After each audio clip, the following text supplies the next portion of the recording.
Hello, good evening. Welcome to Likutey Moharan, Terech Chaf Beis. We are holding by Seif Yud Aleph 11. Uh,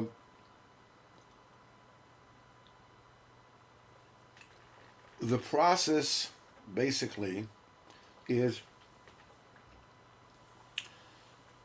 the right order of the process is by the process of Nasa v'Nishma, which constitutes Simcha.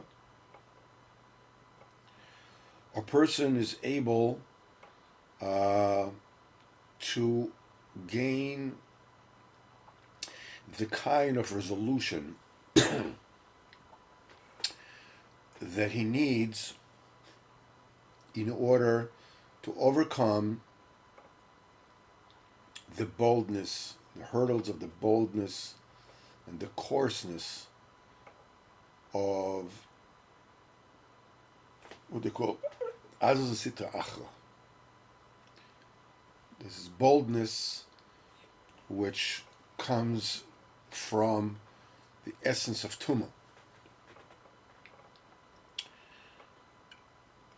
The origin, the definition of Azus the Sitra Achra is a feel that I basically can have anything I want, regardless of whether I deserve it or not. This is Azus the Sitra Achra.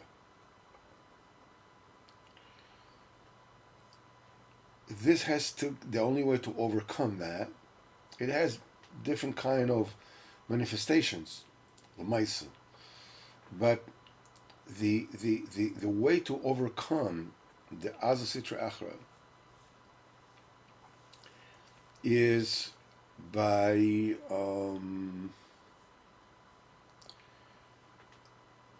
turning on the volume on the Azaz de Kedusha.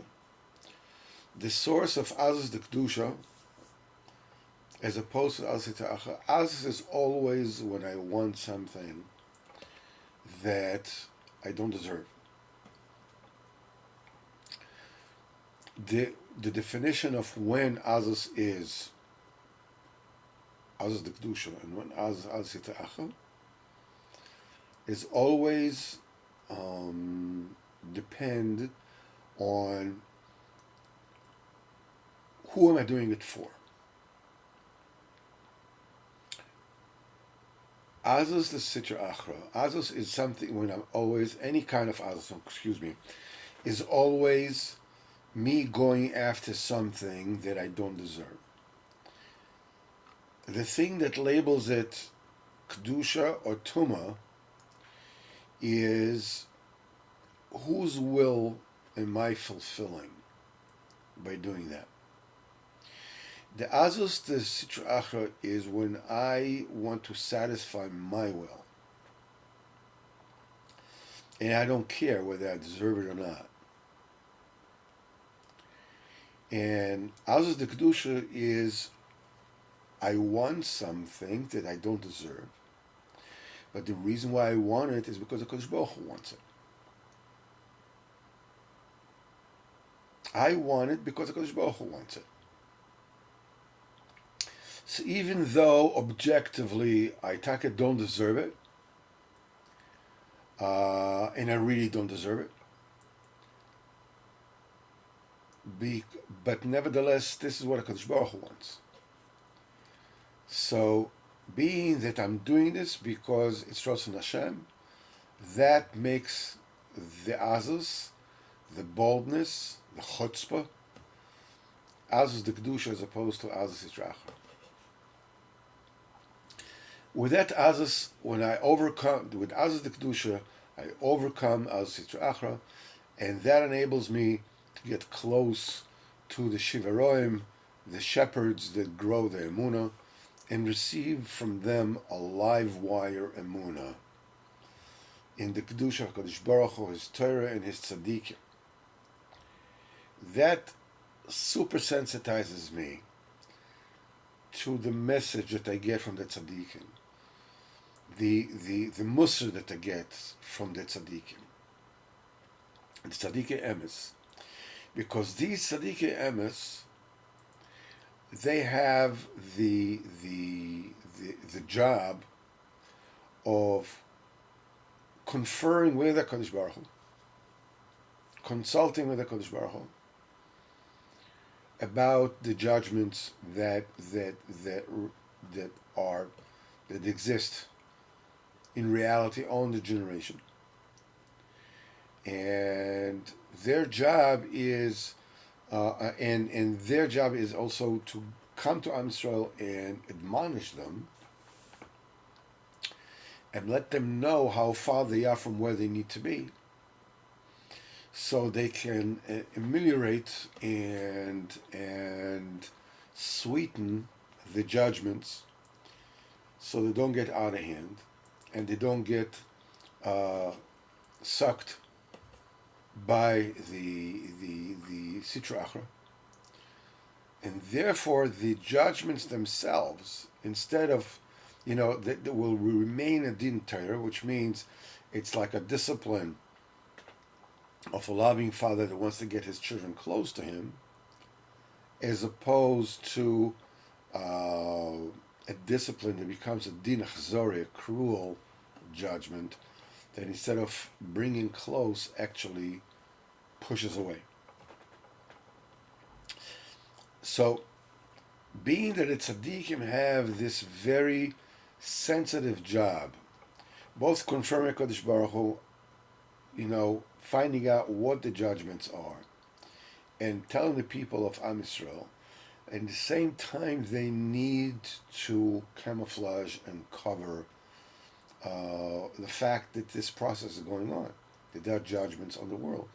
The minute the Sitra Achra will find out about that, it brings about great calamities. So we are basically stuck in a damned if I do, damned if I don't kind of situation. Because if they cover up the fact that there are judgments, the people will not get alarmed. The people will not get motivated to mend their ways.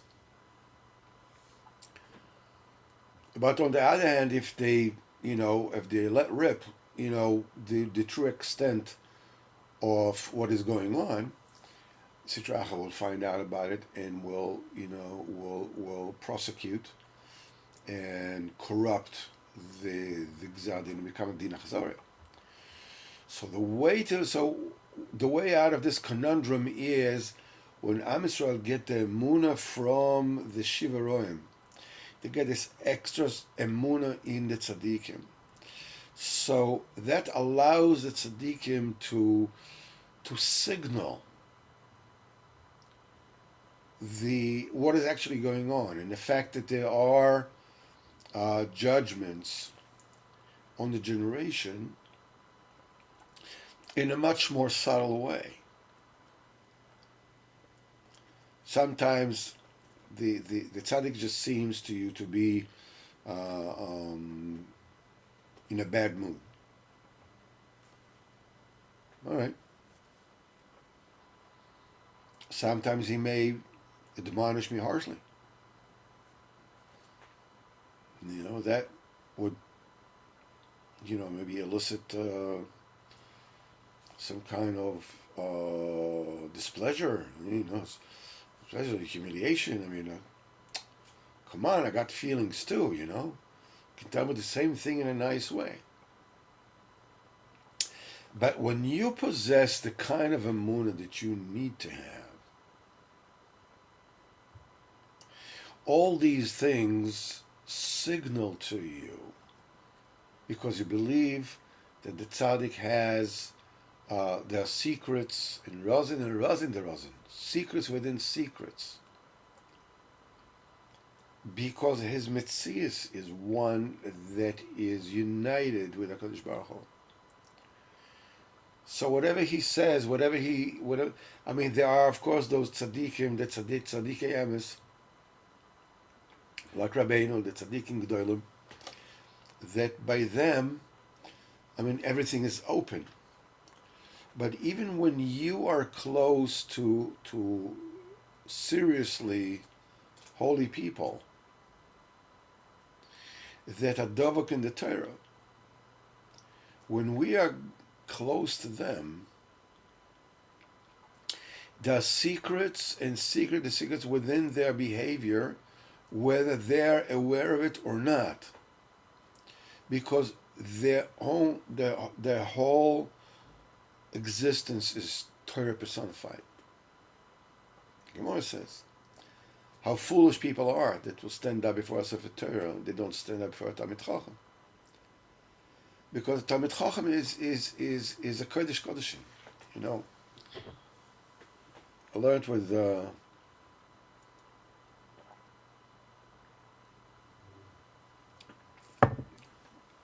Chavrusa. Today we'll learn Mishnah Berurah. We'll learn Hilchas Brachas. So today we went over the halachos of making blessings on Nisim. Like when you go next to the place where Am Yisrael came out of the sea, when they crossed the sea, and when you go in a place where you see the stones that Hashem threw down from the Shamayim during the fight of Yeshua bin Nun, and various other nisim that occur to Am Yisrael. You have to make a bracha, B'Shem Malchus, Baruch Atah Hashem Elokeinu Melech Haolam, she'osa nisim lavoseinu, b'mokom hazeh, in this particular place. And we went from there to talk about the different nisim that the tzaddikim did throughout the generation. And this was all within the attempt to find out what is the thing that actually requires or endows a miracle or make a miracle fit to have a bracha b'shem malchus, as opposed to just when you come to a place, Har Carmel, where Eliyahu would, made this and that he did, or it says on Har Carmel by itself you're not making a bracha, but if you go to the actual place where the miracles of Eliyahu took place, then you make b'shem malchus. So the question is, why the actual place itself, and so forth and so on. And then we went to speak about Elisha, the student of Leah Novi.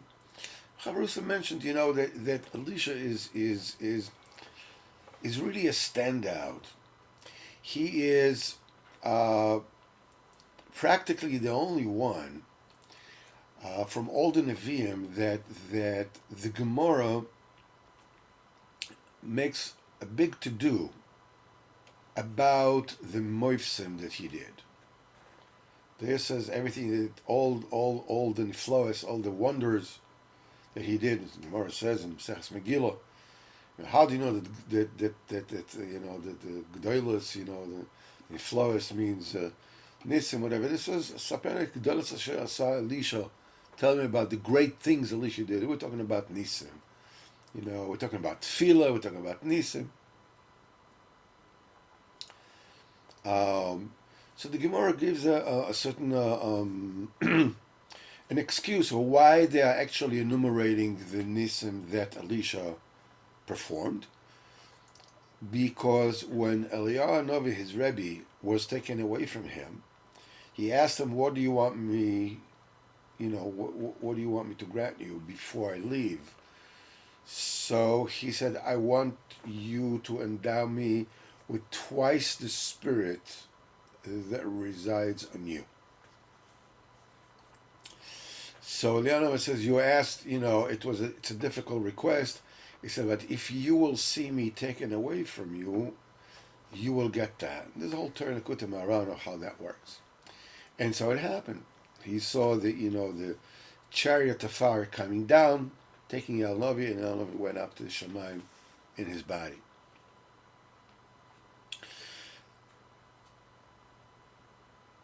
So came the question as though why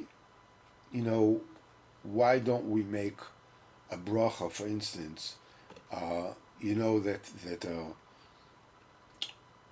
Elisha was hounded by a band of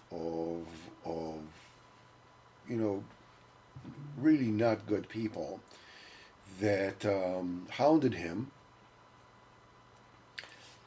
because he healed the water of what the Nevi'im were and made it sweet. And these guys were making, or they had a racket of selling water to these people.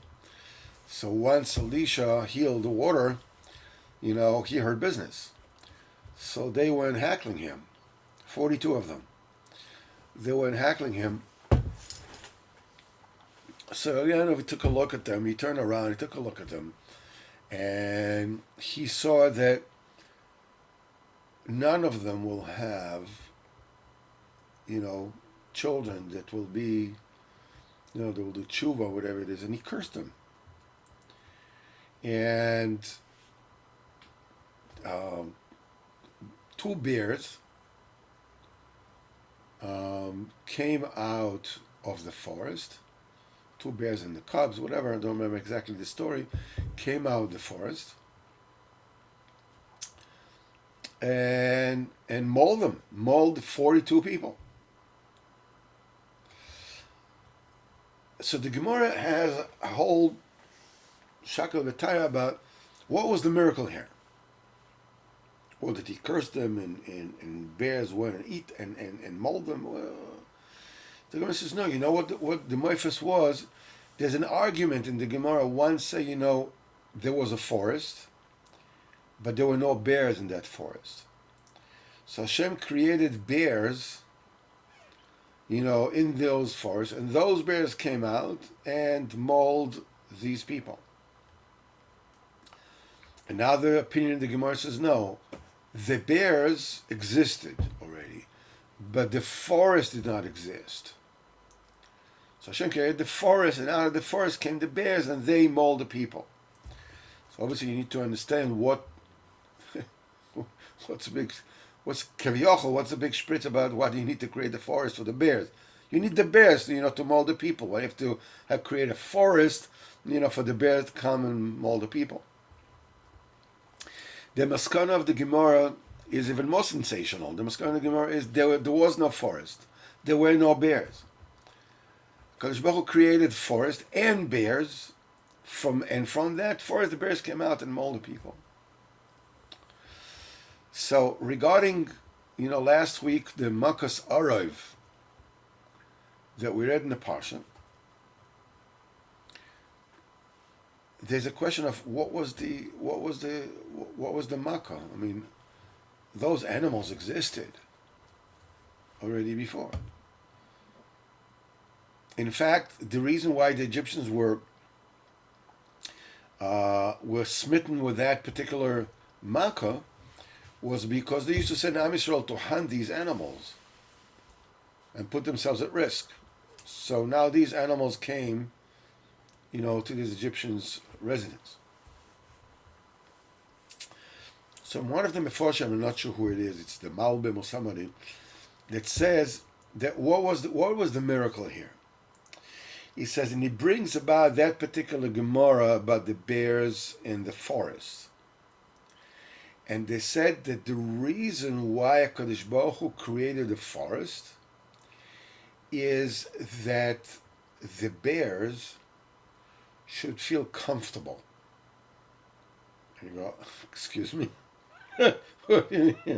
Feel comfortable, buy him an easy chair, with a little table with a Campari, with a little, a little paper parasol on him. I would say, what do you mean feel comfortable? No, no, no. The forest was created because the forest is the natural environment of the bears. And the bears need their natural environment to feel confident. And therefore they're able to go ahead and do what they do naturally, which was to mold these people. Had there not been a forest, bears in the desert would find themselves, outside of their zone of comfort zone. And animals are naturally intimidated by people. And therefore the animals needed the forest in order the bears needed the forest in order to do the bidding of Kodesh Baruch Hu and maul these people. So, says this Mefarsh, that was the miracle of Makas Arav. That the animals which are usually only at home in the wild, here will feel at home inside the cities, inside the homes of the Egyptians, and confident enough to maul the people there. But the Musa Aska was that we started getting into the fact that why are you making brachas b'shem malchus on certain miracles and on others you don't? And what came out is that the tzaddikim are filled with miracles and moifsim all the time. It's because the tzaddikim are one with the Kodesh Baruch Hu all the time. By them, hashgacha is overt. When you have the emunah in them, you can see those miracles. In order for a specific miracle to warrant bracha, b'shem malchus has to be what you call a miracle on a national scale. Am Yisrael crossed Yam Suf, Am Yisrael crossed the Yarden, and other when the physical reality, the Yam Suf itself, where they crossed, or the Yarden, where they crossed, or the stones, Alvin, Gavish, where they are, that the physical reality itself testifies for the miracle. But the very fact alone, this the general place where it took place, this does not warrant a bracha b'shem malchus. So it has to be a national miracle and a miracle where the physical evidence itself, reality itself is evidence of.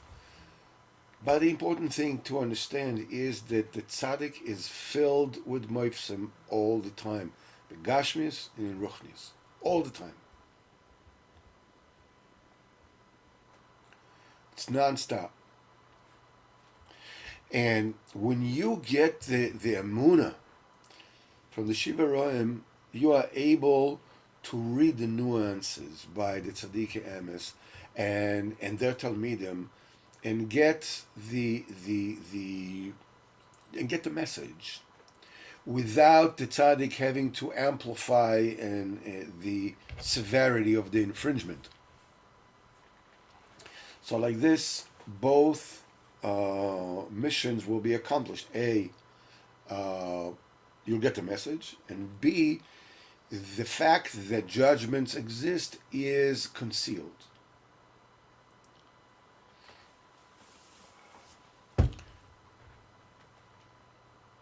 So basically the Torah is built, the order is built, back to front. Now it starts with the ultimate goal of getting the Muslim tzaddikim, then it goes to the way before that. It's like reverse engineering. Before that comes, you get emunah from the Shiva Roim. And in order to get that, you have to overcome the Azus Sitra Achra in its various manifestations. And the way to do this is through sounds. The way to get through this is through Simcha. Simcha is Nasa v'Nishma. This is where we hold it.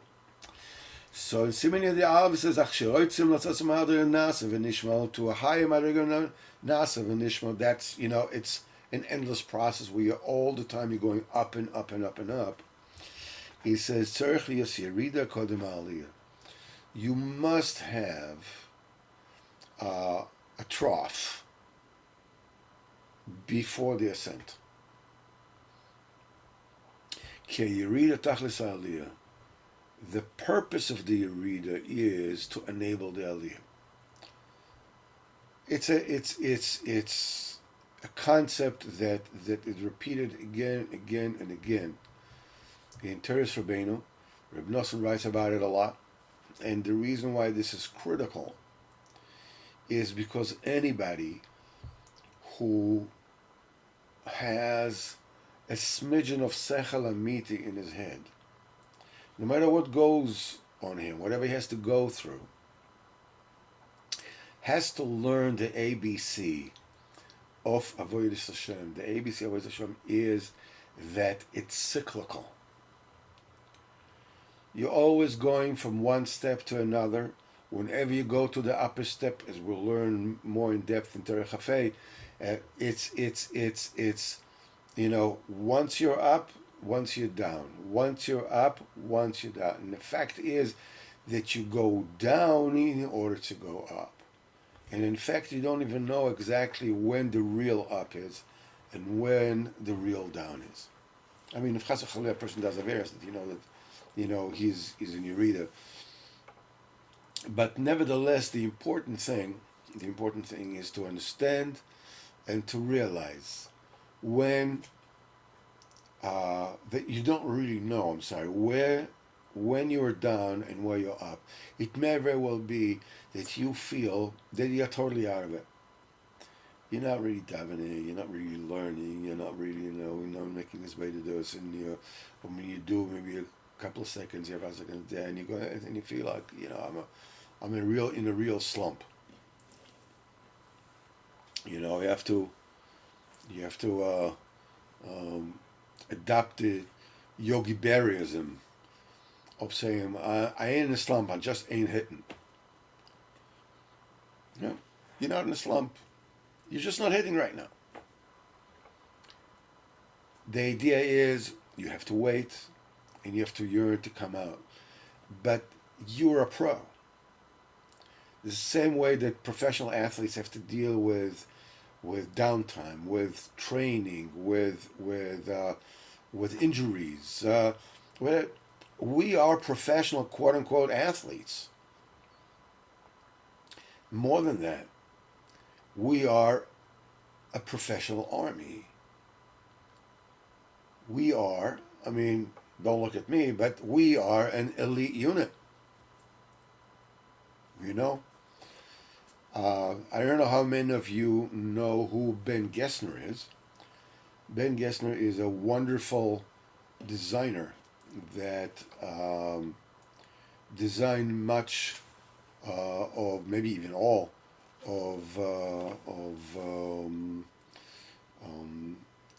Breslov Institute book covers.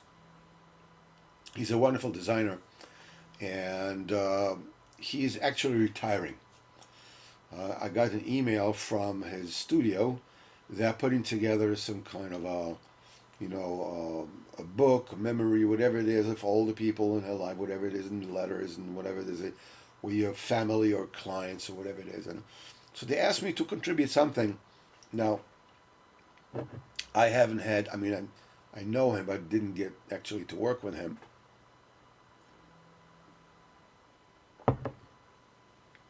But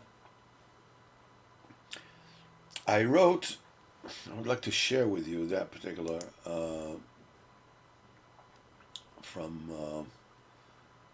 because I think that this is actually kedai, because it is important. This is what I wrote, to include in this book for his retirement. I have been an admirer of Ben's for decades. Ben Gessner has single-handedly propelled the frum world's concept of design to a new era. His fingerprints appear on every page of any modern English Frum magazine. Now, this is far more than just an artistic achievement. Ben's modern masterful book cover designs created a compelling, almost irresistible intro, especially to Rabbi Nachman's Sfarim. This look signaled the relevancy of Rabbi Nachman's message to our generation well before the book was even opened. As such, Ben Gesner has been an integral part of the miraculous discovery of our generation of Rabbi Nachman's Torah. The value of this contribution to our nation's spirituality is timeless and beyond measure. To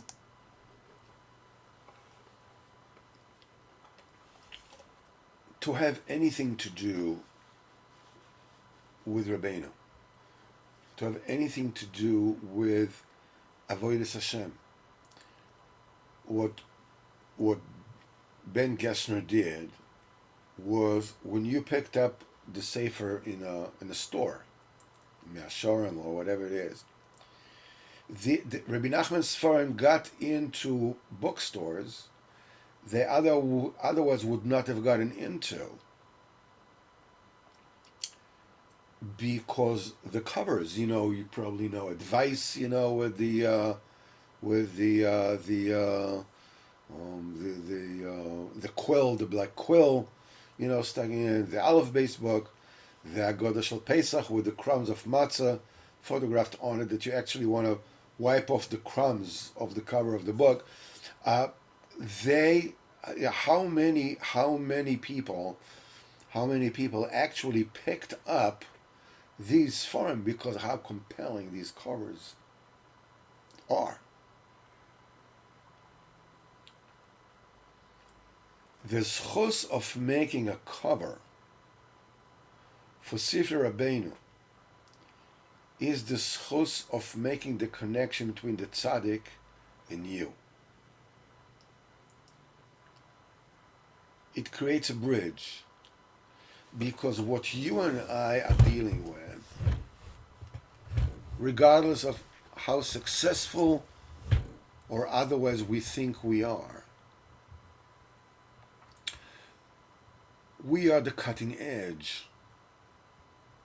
You and me and the rest of Talmidei Rabbeinu were the cutting edge of the army of HaKadosh Baruch Hu right now, in this point in time. And it is never professed more profoundly when you feel totally useless, that you feel like some kind of a total failure. And you realize that this is the Yerida in Avodas Hashem. To go flying high when things are going well is easy.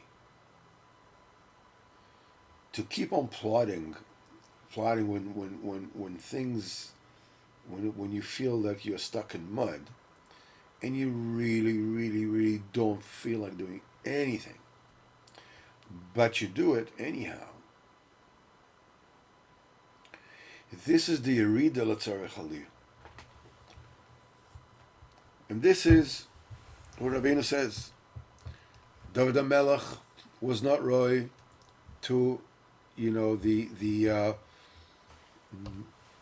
whatever happened with Bathsheba. Am Yisrael were not roy to what happened with the golden calf. Just come to think of it. When you're looking at what happened to the golden calf, and you're thinking like, why has this happened?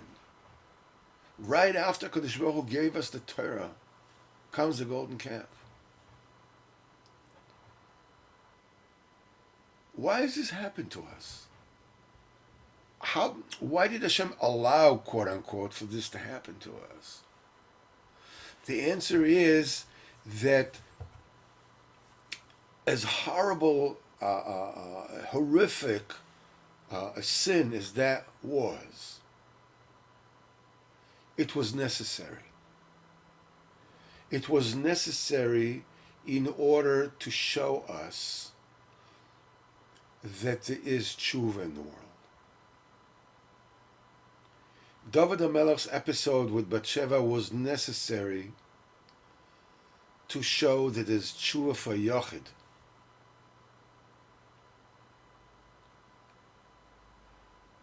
That was the big snafu of Yerovam ben Nevat, that Kadosh Baruch Hu took 10 tribes from Am Yisrael and gave him, he made him king. The only thing that he needed to do, and he went ahead, and he was the greatest of the generation. Him and his Rebbe Achia Shiloni were it. When he became king, out of worrying about whether, when they go up to Yerushalayim to Liyol Regel, the only king that could sit in the Azara Beis HaMikdash is only the descendant of Beis David. And he felt that would be a diminishing of his prestige. That he will be standing and the king of Beis David will be sitting, the king of Yehuda will be sitting. And he would not take that. So he put 2 golden calves, one in Dan, one and he put, border patrol to prevent people from going up to Shalom, and incited the entire Am Yisrael to Din Avodah Zarah. The Gemara says, HaKadosh Baruch Hu came to him and told him, Chazor b'cha, do tshuva. You do tshuva, and I, you, and Ben David will stroll together in Gan Eden.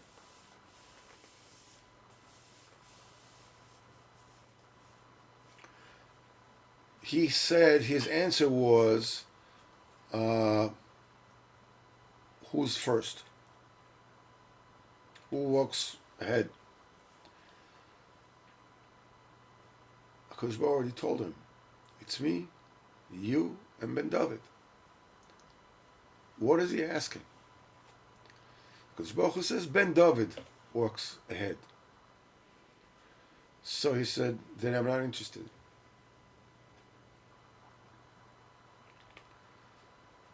It's astonishing.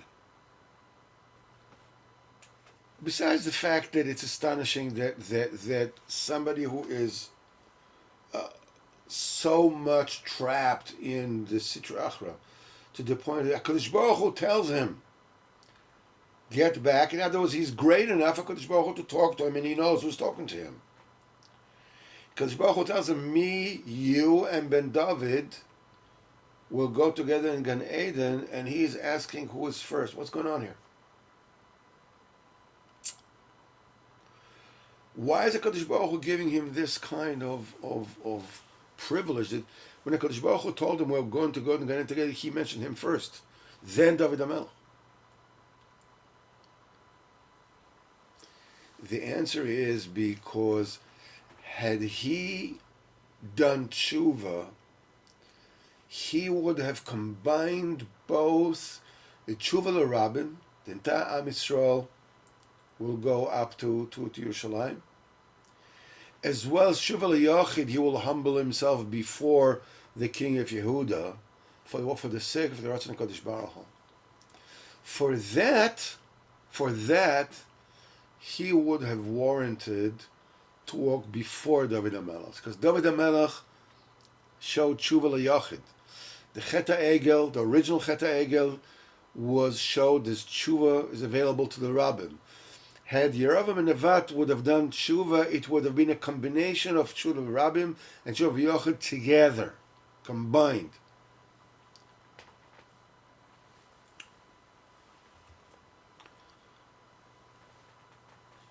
But he failed.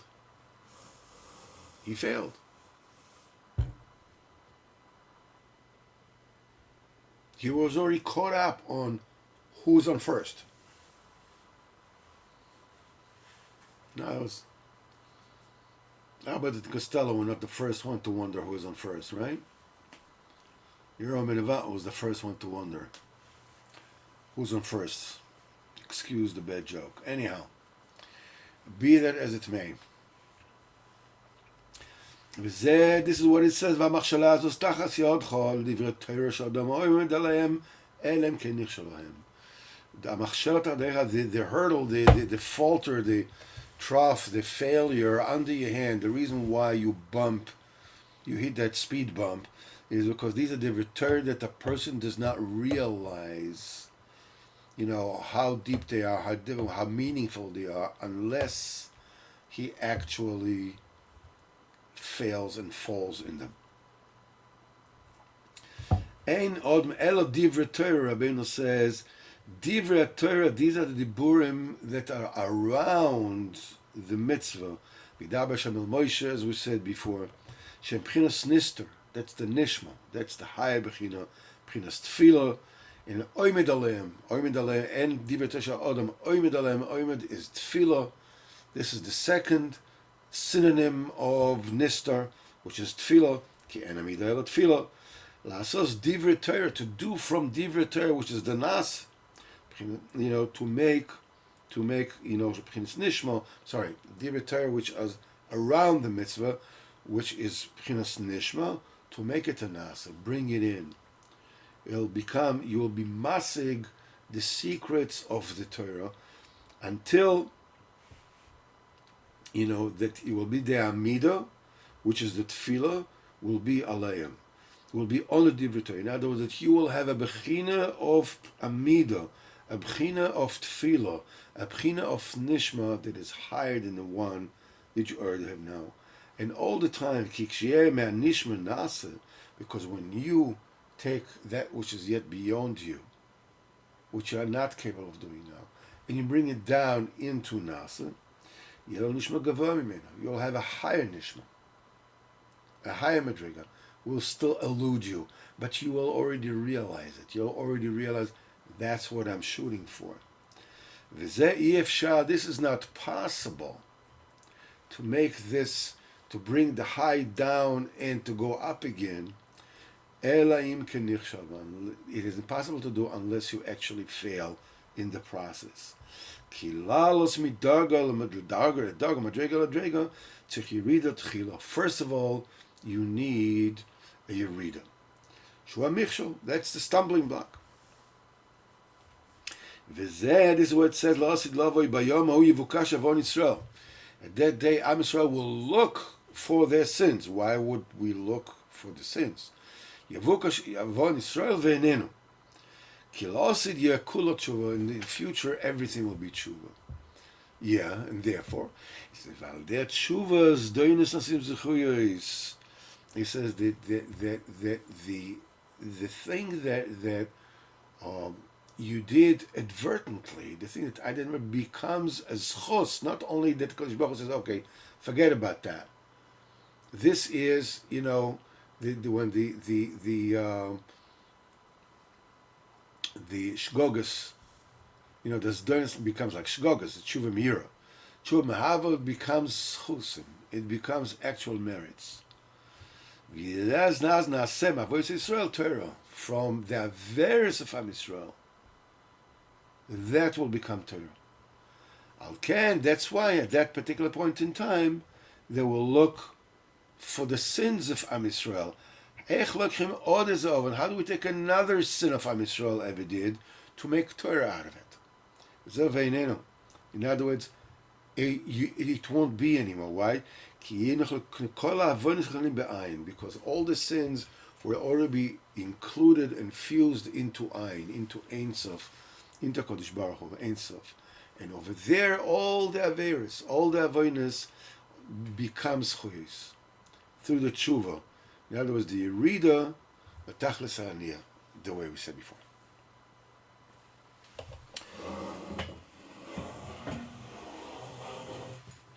So, here we go. We're going through things, each and every one of us. Sometimes our aliyahs cause Yerida because we may have um, um, self-sabotaging instinct within us. So when things go well, we're afraid that we're going to be found out. That's the imposter syndrome, as it were. And,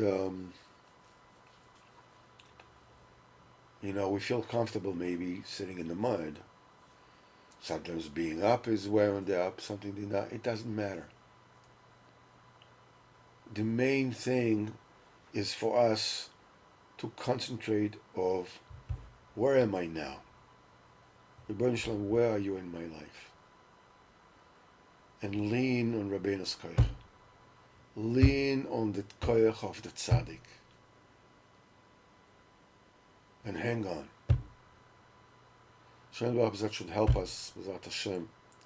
We'll be zeicher to all the good, to do tshuva and Hashem, and to be mechazik ourselves, no matter what goes over us, no matter what happens. Hold on, you are the cutting edge.